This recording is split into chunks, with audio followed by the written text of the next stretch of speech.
A live auction on the stage with Mr. DJ Rhett. We auctioned off a couple of paddles with this year's theme on it. We have face painting by Indian face painting. We have a couple different photo opportunities. We have the Mandalorian protectors behind me, offering photo ops along with a couple of stormtroopers and other things. You watched all of the Star Wars? You remember when Han Solo was frozen? Who unfroze him? Leia. You got it right! Was Han Solo frozen? Carbonite, she got it right! All right, we got a winner. Carbonite, all right. This is our winner. Know the most about Star Wars right here. All right. Yeah. Your shoelaces untied. No, you didn't know about that. You got to use the Force, okay? Got to use the Force. Emily, she's dressed up as a stormtrooper.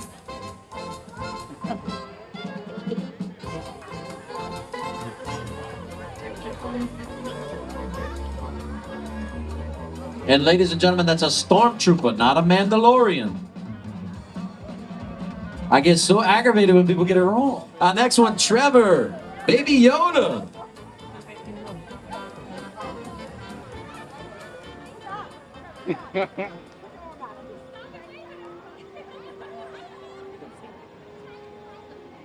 Dora was our trivia winner earlier.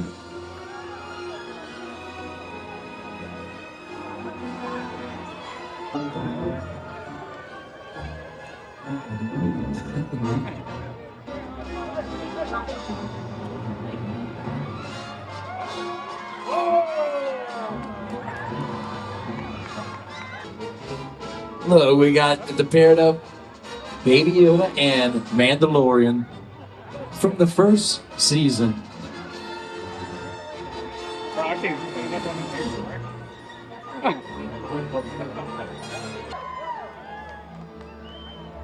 It's a 1970s Leia. Look at this. I like it.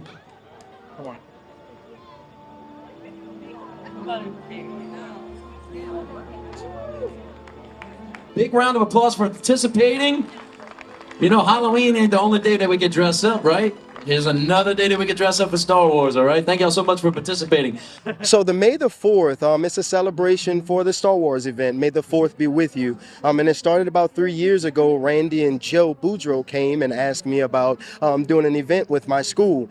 We did it. Lo and behold, we didn't know it would blow up and be this big. I'm happy for the students. Training them for the fight scene was really interesting. You know, I would give them a warning and I would say, hey, y'all go hate me by the end of this, but by the end of the show, you're going to see why we work so hard. So they came up with their fight scenes, and after that, it was just take after take. Nope, that's not right. Let's do it again. Rule of thumb in any martial art training, you have to do it 5 times correctly in order to say you're ready to perform it, and these guys did that. I want to give a shout out to all the students in Tiger Rock Martial Arts, all the parents who come. These guys are working hours in. Last night, we were actually at the academy till about 8:30 last night, making sure this got done. So me personally could not have done this without my village, my Tiger Rock of Houma people. So thank all of you guys so, so much.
Performance. It's what powers the 2023 family of Mazda CUVs with standard I-Active all-wheel drive and an available turbo engine, helping you take performance further. And right now, get 2.9% APR on 3 of our most popular models at Barker Mazda in Homa, or shop us online at barkermazda.com. Hi, I'm Martin False, the owner of HTV, and I just wanted to thank my team because each and every day we come in not always looking for the negative stories. We look for the positive stories. We have so many positive people and events that shape our area. So when you're tired of all the bad things happening in the world, tune into HTV for a little positive attitude. Thanks for viewing, and thanks to a great staff. Structural heart disease refers to a defect in the heart's valves, walls, or chambers that keeps the heart from pumping blood properly. Valve or structural heart problems may be present at birth or develop over time. Your risk increases if you have high blood pressure, plaque buildup, history of heart attack, take certain medications, or have certain heart infections. The Structural Heart Program at CIS and Terrebonne General provides innovative solutions and devices with the latest technology to bring the best possible outcomes for patients. Learn more at cardio.com.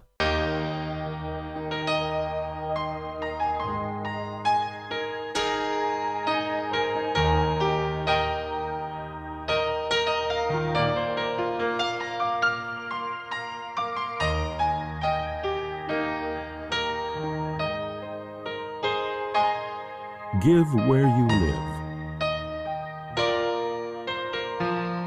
The Terrebonne Church's United Food Bank. Insurance companies often deny, delay, don't pay enough. Hurricane Ida has decimated Terrebonne and Lafourche parishes. By now, you've heard that thousands of people have been taken advantage of by their insurance companies. Don't give up. At Waits & Downer Law Firm, we want to make sure that you have all the facts when dealing with your insurance company. We have the legal experience and ability to make them pay. Get the help you need. At Waits & Downer, it's our goal to not only get you a full damage recovery, but to get the insurance company to reimburse your legal fees. So once again, don't give up. That's exactly what the insurance companies want you to do. Call today for a free consultation. We are local and we are here to stay. Let our years of experience work for you.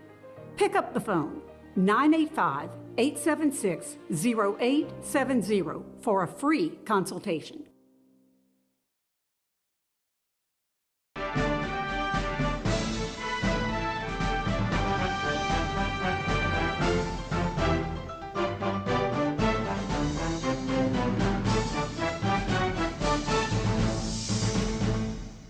Everybody, welcome into Going Public. I am Harry McCullough, joined today by David Ravelin, Executive Director of the Terrebonne Port Commission. So, Dave, thanks so much for being with us, man. Yeah, happy to be here.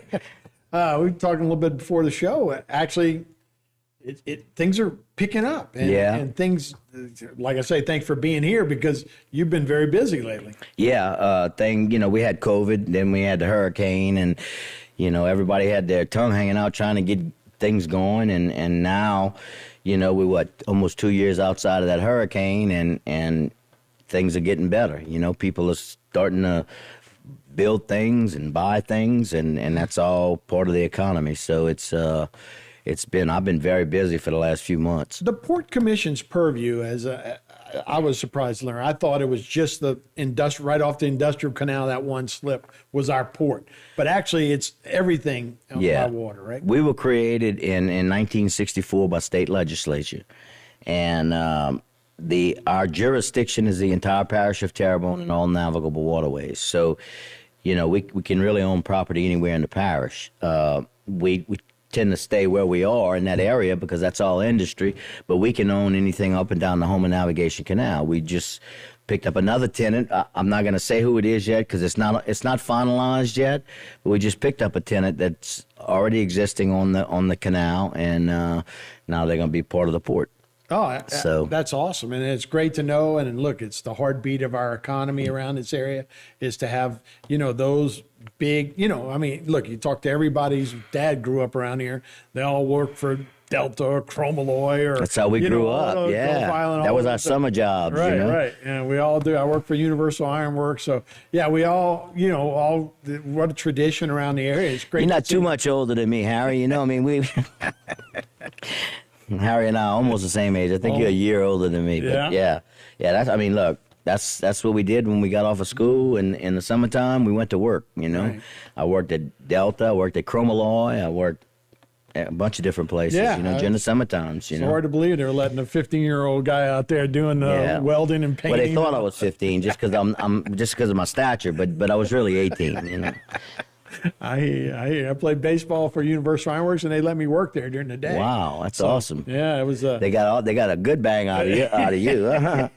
It was a great time. So, look, hopefully the good times are back. So let's talk about that. And what a big part of what you're doing now is making sure that we can get, when we do have this work, we can get ships in and out of this HNC. Absolutely, that's critical. We're dredging now. Right now, we're dredging in the bay and we're dredging inland. We'll start with the bay dredging, Terrebonne Bay. They had a bid opening last January 23rd with only one contract to bid, and the price was good. It was within their budget, but another contractor filed a protest.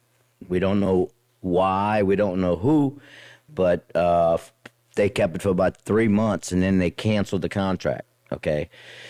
So starts all over again. It starts all over again, and we were trying to get an early dredge this year because we have some big stuff happening, and we got to get it in and out. So they did another contract with a 30-inch cut ahead and a quick contract just to get the worst areas in the bay done, and that started April 21st. So we do have a dredge out there now, and they're scheduled to dredge between mile 4.6 and 9.1. They're working from the south to the north, and they're making steady progress. It appears that they're going to be finished by May 20th. So that's going to fall just right for one of our tenants that needs to get something out, okay? And so we're also dredging. Well, let's finish this up. So it should be complete, like I said, May 20th. They did have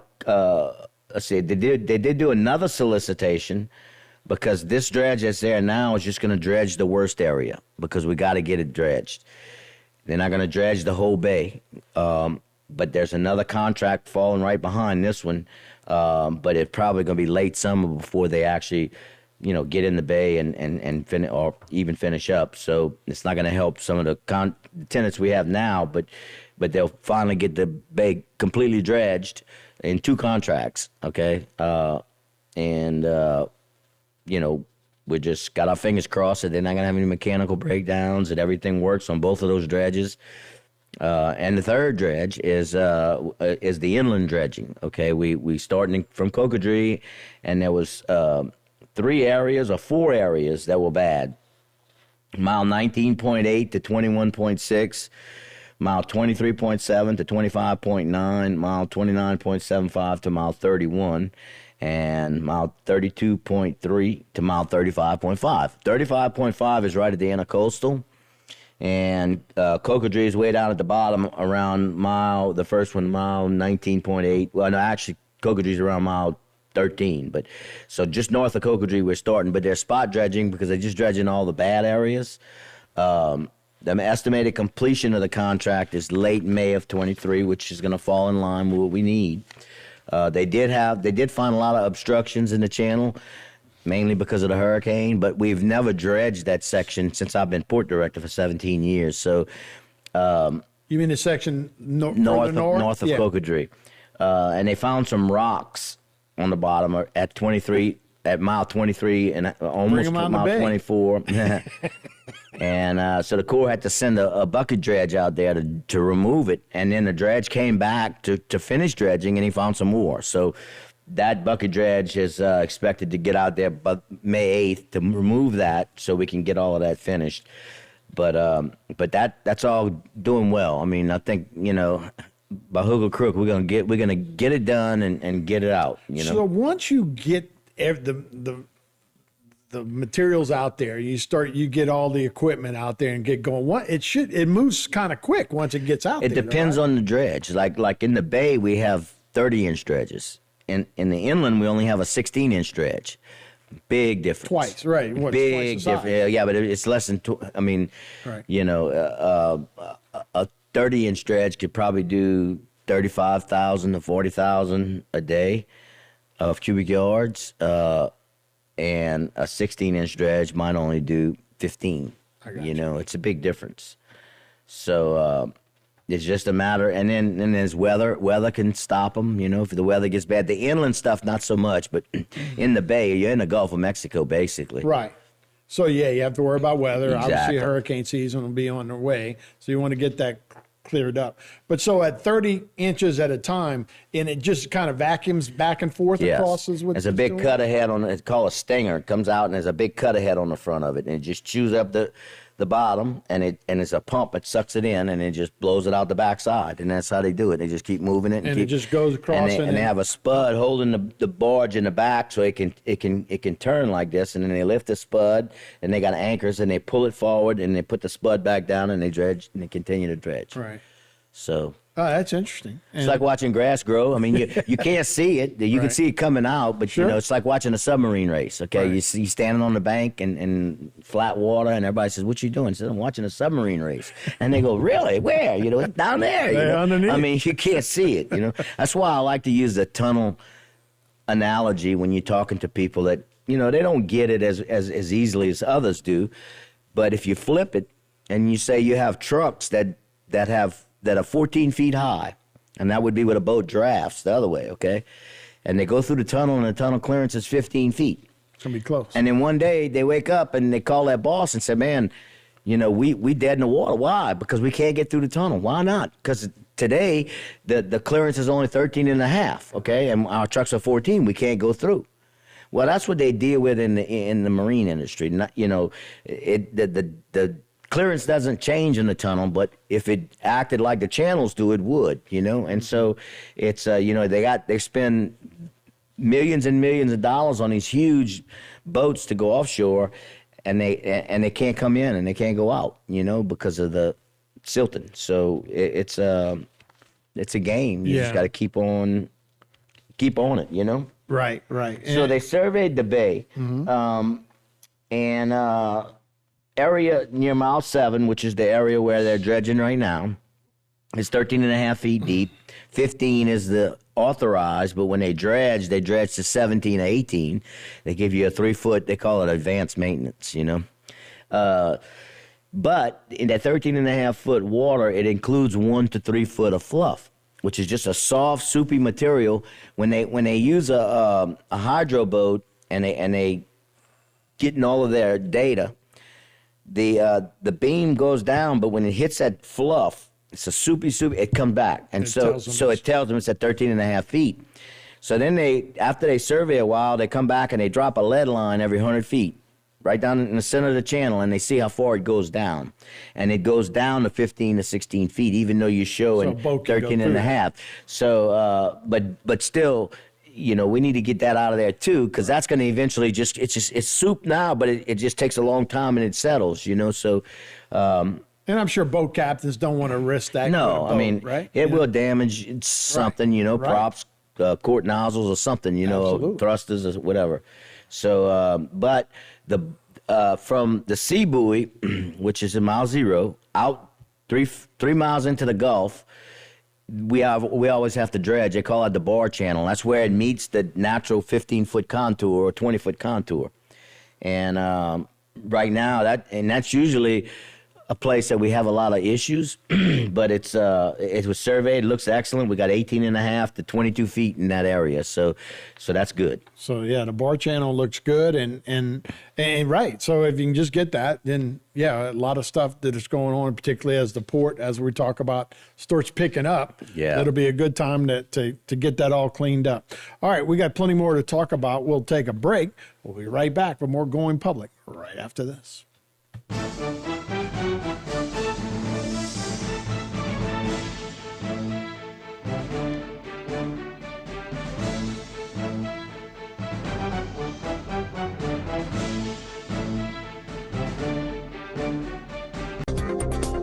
A new company with a lot of history.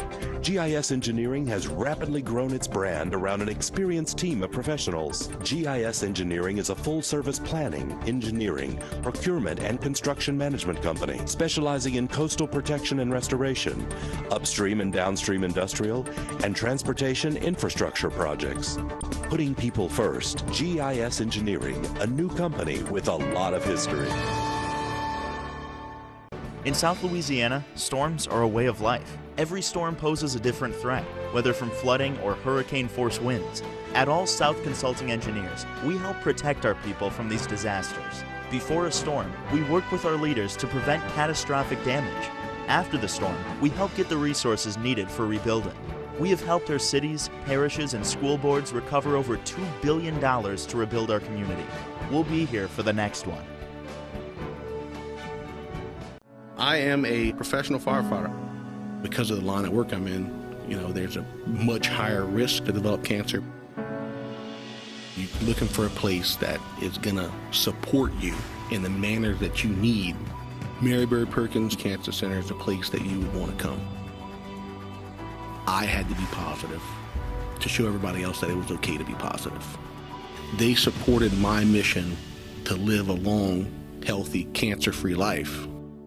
Structural heart disease refers to a defect in the heart's valves, walls, or chambers that keeps the heart from pumping blood properly. Valve or structural heart problems may be present at birth or develop over time. Your risk increases if you have high blood pressure, plaque buildup, history of heart attack, take certain medications, or have certain heart infections. The Structural Heart Program at CIS and Terrebonne General provides innovative solutions and devices with the latest technology to bring the best possible outcomes for patients. Learn more at cardio.com. Led by a 7-member commission, the Terrebonne Port was created to assist our local industry in promoting economic development. We monitor government regulations that affect our local industry and work with the U.S. Army Corps of Engineers to secure maintenance dredging funds. Because the HNC is the main artery for the heartbeat of Terrebonne's economy, Terrebonne Port fights a constant battle for funding to maintain the federally authorized navigable depth. We are now leasing waterfront and non-waterfront property. Terrebonne Port Commission, serving our industry to keep Terrebonne thriving. A new company with a lot of history. GIS Engineering has rapidly grown its brand around an experienced team of professionals. GIS Engineering is a full-service planning, engineering, procurement, and construction management company specializing in coastal protection and restoration, upstream and downstream industrial, and transportation infrastructure projects. Putting people first, GIS Engineering, a new company with a lot of history.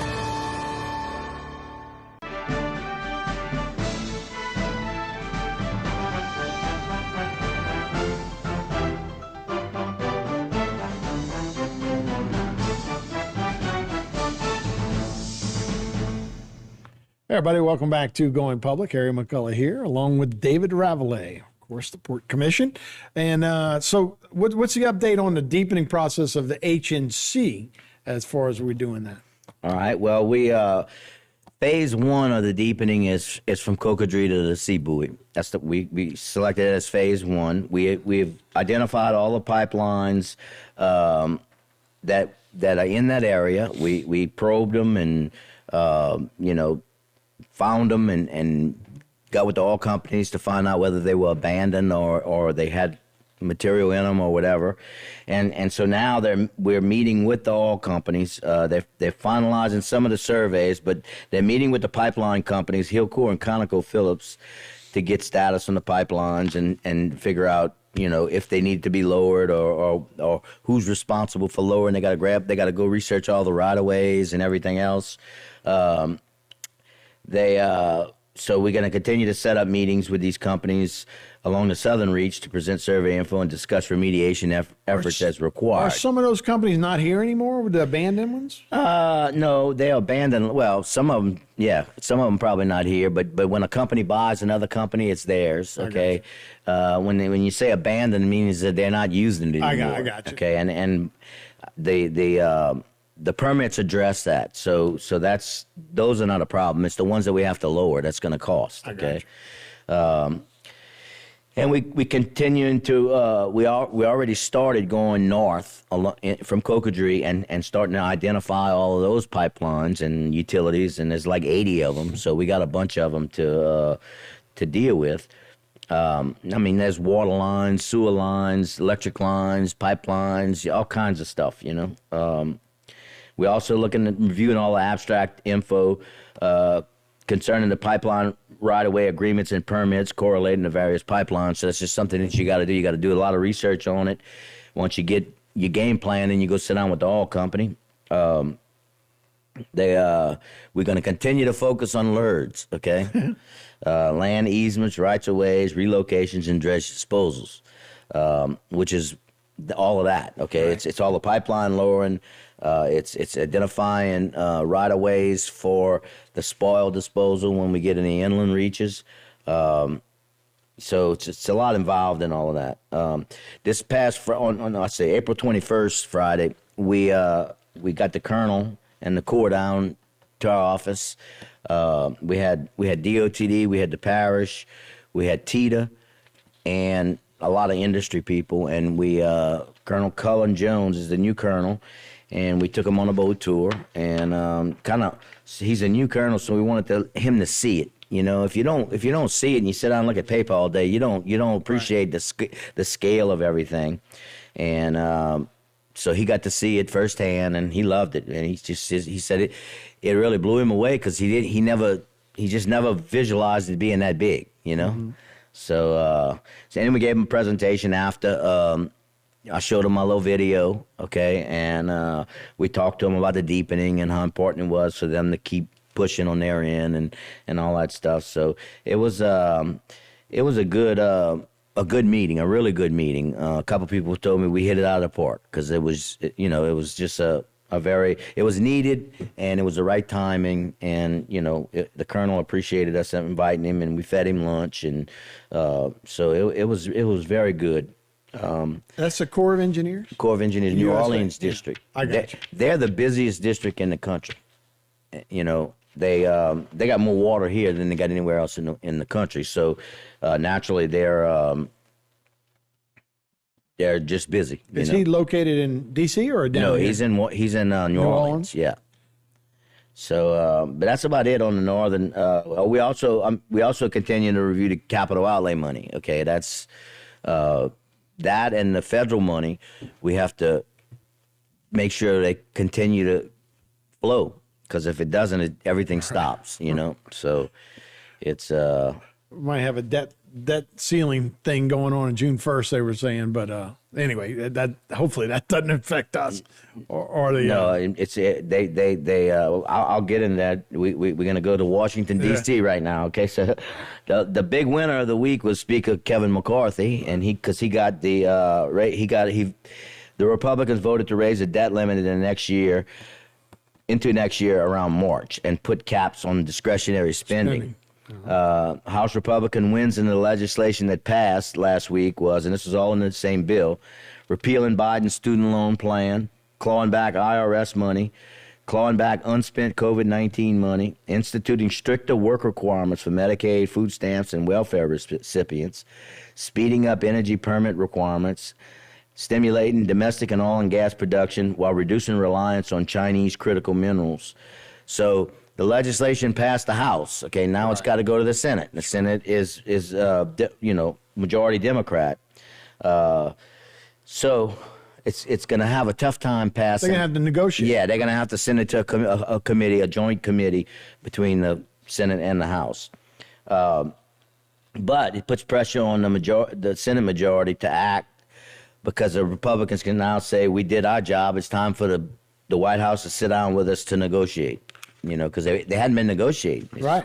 It's like it's just been. They didn't have to. Yeah. So anyway. Those are all things, that they're talking about. We talked to Senator Kennedy earlier this week, and they're gearing up for it. They're gearing up for it, and he's a senator, and right, and when you have the president and the senator, obviously they can't just pass a bill. They're not going to pass a bill that comes from the Congress. Yeah, but they will at least now have to negotiate. Exactly. So Majority Leader Schumer doubted House Speaker McCarthy's ability to pass anything in the House, but McCarthy proved him wrong.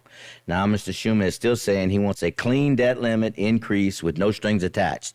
If you saw every year when they had the majority Democrats in the House, they would send these bills for the debt ceiling to the Senate with more, I call it pork, than anything I've ever seen. But now they're complaining about, a little bit. So anyway, that's just the way our government works, Now, look, there's no chance that they start cutting funding for ports, that kind of stuff. We hope not. Right. All of this is tied together. So,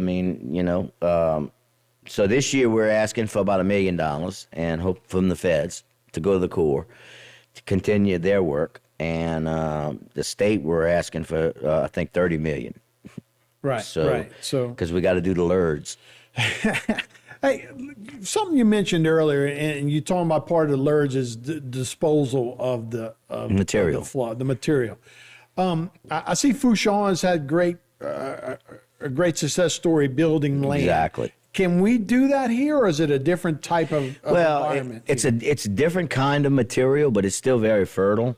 When we do the inland reach of the deepening, we're going to place all of that material in open water areas on the land, like ponds and everything else. So we're going to try to do a lot of that on the inland reaches. The reach between Cocodrie and the Gulf, it's much more difficult because there's nowhere to put it, and you would have to string miles and miles of pipelines and booster pumps to pump the material, which is a tremendous cost. So the Corps, they dredge it. They pay. The federal government pays for it, but they just place it, in the bay. They place it 100 yards outside the channel on the west side and let Mother Nature just take it on its way. If we want them to beneficially use the material and utilize it on barrier islands or whatever, they'll do it. But we got to pay that extra cost, and it's in the millions, to do that. So. We did it once. I think DNR put up money. This was years ago, maybe 15, 16 years ago. And it cost them a couple $1 million. They put the material behind one of the islands, and within a year, it was all gone, So they just, you get a bad taste in your mouth. You got to spend that kind of money, Right. But House Republicans capped the discretionary spending, and they figured they'd say with the bill, and this is not a lot, $3 billion over a decade. It's not a lot of money, okay, but that's what they took out of the budget, and let's see, the Democrats are feeling that this is going to be too much over too many programs. So Schumer sent a message that he wants to hold Senate hearings highlighting what these cuts will do. So. We'll wait, Well, Dave, you actually have a trip planned to D.C. Yeah, pretty soon. not next week, but the following week. What do you hope to accomplish when you go there? We're going to go meet with our delegation. It helps to go show your face and meet with them, and otherwise they forget about you. So we're going to go meet with Congressman Scalise, Congressman Graves. We'll probably meet with Senator Kennedy and Senator Cassidy. And how long do you get to stay up there, and how accommodating are those guys when you come up there? Well, we have a lobbyist, so the lobbyist sets all these meetings up, and we're flying in like a Wednesday evening, and we're going to have an all-day Thursday to do meet everybody, and then we're flying back out Friday morning. Do you go by yourself, or is it a delegation? I'm going, O'Neill, and Gordy may come. I'm not sure yet, but so that's where we're going. All these entities, levee districts, ports, you name it, they go to Washington at least once a year. Right. Fouchon goes 4-5 times a year at least. Right. Y'all don't combine, no. Y'all all go kind of individually. Everybody has their own needs. Right. And we definitely support everybody. Sure. But, it's... like you said, when we have the biggest Corps in the area... Exactly. There's 36 ports in Louisiana. Right. Okay, and I mean, there's nothing you can do about that, but the government's funding them, and because they all create jobs. That's the bottom line. Right. Absolutely. Well, David, we appreciate it, Executive Director of the Terrebonne Port Commission. Have a good trip to D.C., and we'll see you next time. Thank you. All right. We'll be right back. That was Going Public. We'll see you next time.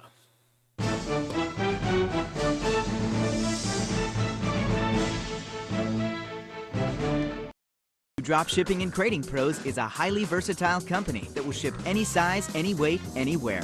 Dropshipping and Crating Pros is a full-service logistics provider focused on expert packing, crating, and transportation solutions. The local oil and gas industry utilizes our professional crating and shipping services that support their offshore and international needs. Dropshipping and Crating Pros is authorized and recognized to construct shipping crates built for exports. Dropshipping and Crating Pros, now at our new location at Capitol Boulevard.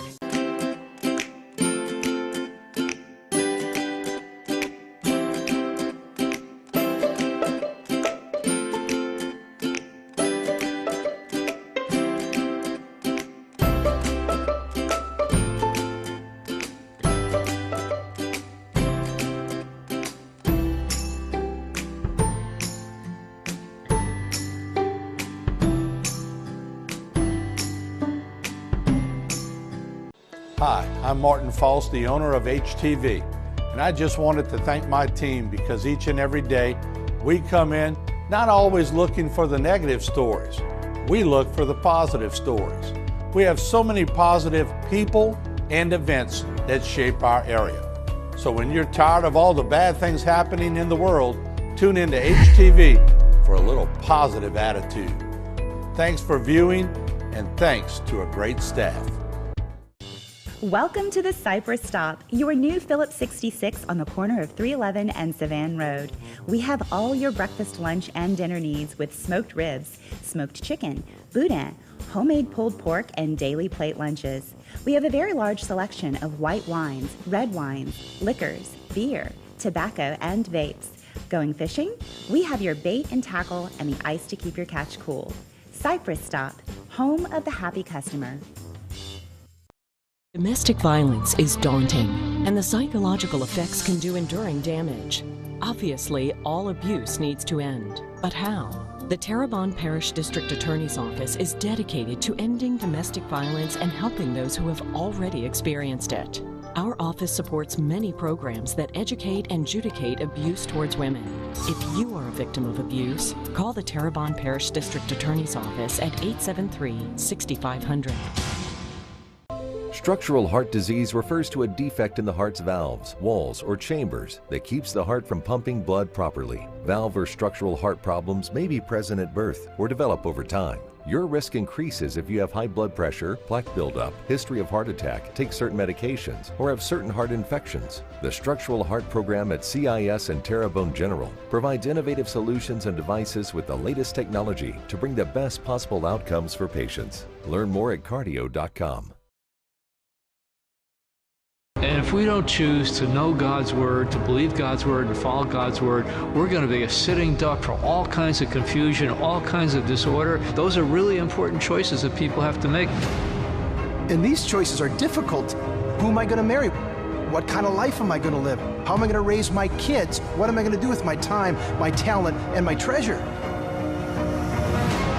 And I have to make a choice today. Jesus says to each one of us, I came that you might have life and have it to the full.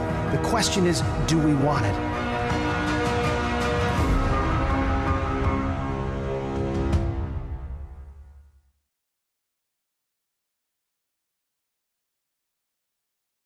Welcome, friends, to another week of The Choices We Face. I'm Peter Herbeck, and I'm here today with Bart Schutz. And Bart's going to share with us his story, his spiritual journey. Welcome, Bart. Yeah, thank you, Peter. Yeah, I know you well. Yes. You know, and your brother was on the program last year. Yes. We had Bob on. He was on for 2 shows. Okay. And at the time, we talked quite a bit about the John Paul II Healing Center. And Bart is a core member of that teaching team for the Healing Center. And I had the privilege of going, my wife and I, this past year to it. And if you ever have a chance to do there, was it the Healing the Whole Person? Healing the Whole Person. Yeah. And deeply you know, it really helped me, helped my wife. It was just a beautiful and a powerful thing, and was able to receive prayer from you and we had a good time. Sister Miriam and others who were there, and it was very helpful and healing, real healing time for myself. And we're always growing, friends. We never stop growing in the Lord, you know. So, so Bart, it's great to have you here with us. And I wonder if you could just share the story of your journey. Yeah, sure. Yeah. So, like a lot of people listening, I came from a perfect family. A perfect Catholic family at that. But in some ways, we kind of believe that, which is kind of funny as I look back. But I'm the second youngest of 7. And we were born in Pittsburgh, Pennsylvania, the whole family, all the relatives, parents, everybody. And so my dad worked for IBM, upper middle class family. My mom, typical housewife of the 50s, 60s. And everyone went to Catholic schools, went to Catholic church. My parents were involved in the church. And so everything looked good. And then my parents had 7 kids by the time they were both 30. And then when as the story goes, my mom was pregnant with my sister Margaret. And so I was 2. And my mom found out that my father was having an affair. And that just shattered the whole family. And they tried to make it work, but by the time I was 5 years old, my dad walked out the door and never returned. In fact, recently I had a memory. I didn't have a lot of memories from my first early years, but recently I had a memory of watching my father walk out the door. So difficult. And then we moved, within a year, we moved down to Miami, 6 of us, 6 of the 7. My oldest brother, Dave, he stayed in Pittsburgh. And unfortunately got caught up in the whole 60s scene and was a heroin addict in and out of prisons. And the rest of us down in Miami were just basically living a life of survival and went from upper middle class to poverty, you know, living off government funding. My mom had a high school education and she put herself through school, worked, ended up getting her doctorate in psychology, which she and Bob both, I think they both did it to figure things out. So as a little kid, the way I would describe my life was chaos and survival. I would go into my mom's room often at night as a mama's boy, and I'd watch my mom crying herself to sleep. And I knew why. I knew it was because my father broke her heart. So I grew this deep hatred for my father and a lot of anger towards my father. I used to have dreams, recurring nightmares of someone breaking into our home, and our house actually was broken into a couple times. And the dreams would be someone breaking into our home and taking me or my siblings or my mom. And each time my father would show up like the superhero. I'm like, oh, my dad's back. And he would rescue us. And yet I'd wake up with the reality that I don't have a dad. And a lot of anger, a lot of fear, a hatred for my father. I would go over to my friend's house. I'd watch them play catch with their dads or shoot hoops with their dad, which was just a foreign concept to me. And I would go home and throw a ball against the wall. And out of my anger, I would just dream. I would just dream of someday being somebody. Someday someday I'll be happy. Someday I'll be somebody.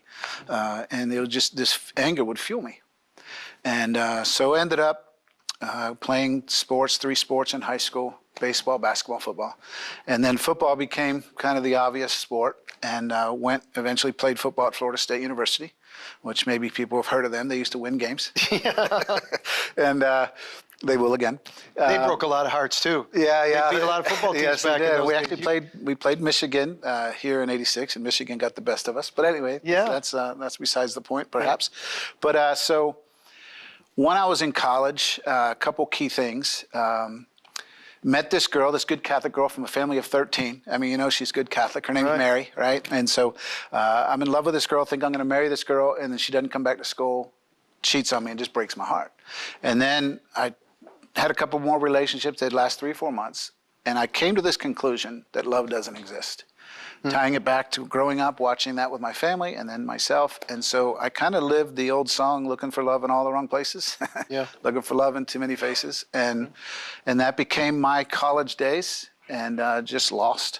People would look at me from the outside and say, you have it made. And, you know, I'd be like, yeah, I do. But inwardly, I knew I wasn't. And so it's classic kind of everybody, almost not all, but many guys in the country would say, wow, the guy's playing for Florida State. Right. He's on the big screen. He's just got it made. And inside, And this is such a typical thing for us human beings. Exactly. And especially men. But on the outside, we're always like, no, I got it all together. You bet I'm just I'm exactly who you think I am. So we're always projecting that out there. But inside, there's still a sort of little boy who's been basically orphaned in some way, you know, full of shame and fear and confusion and all that. But exactly. Yeah. And as I've heard someone say, you know, all men are posers. And that's the reality. And so I was doing my posing, but I was fooling myself. And so, but yet when I would sit in my room at night, it would catch up to me. You know, all the anger, the self-hatred, the shame, deep depression.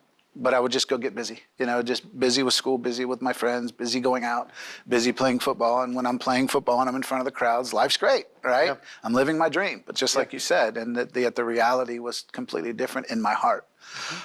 So anyway, my senior year, 1987, Florida State ended up finishing up number 2 in the country, and we were in the top 5 for the next 14 years. Yes, I remember those years. They're good years. And I actually recently had a conversation with Coach Bowden, who was my coach, and he said, Bart, let me correct you. We were actually in the top 4. And so I was like, okay, good. So we're top 4 apparently for 14 years.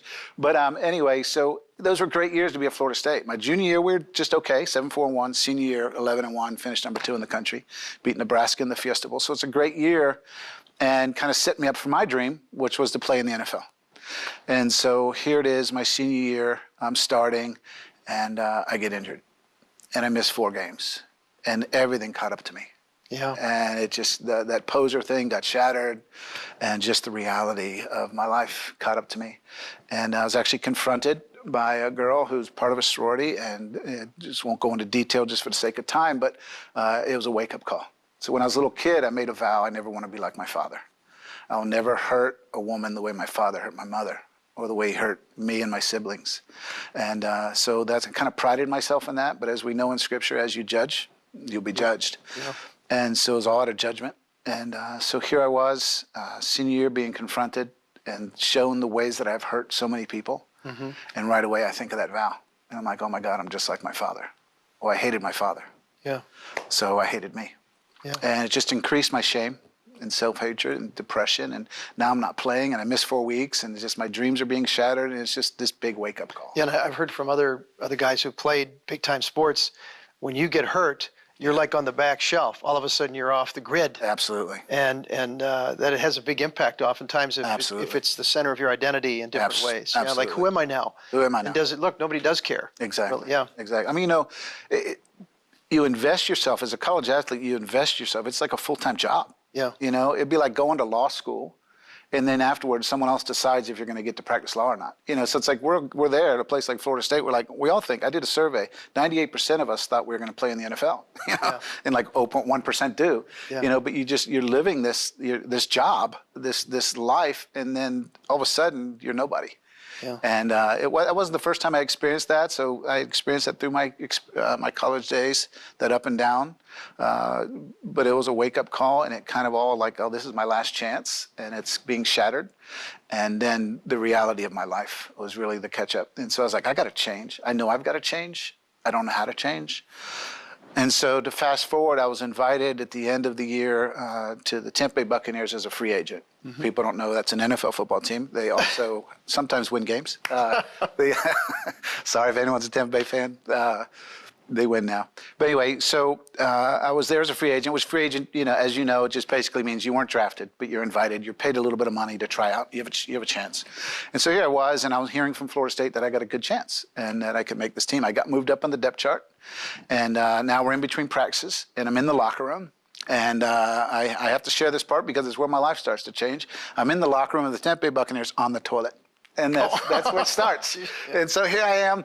I'm kind of looking over my life going, man, look what I just didn't know what to do. And I said, okay, God, I need to know if you're real.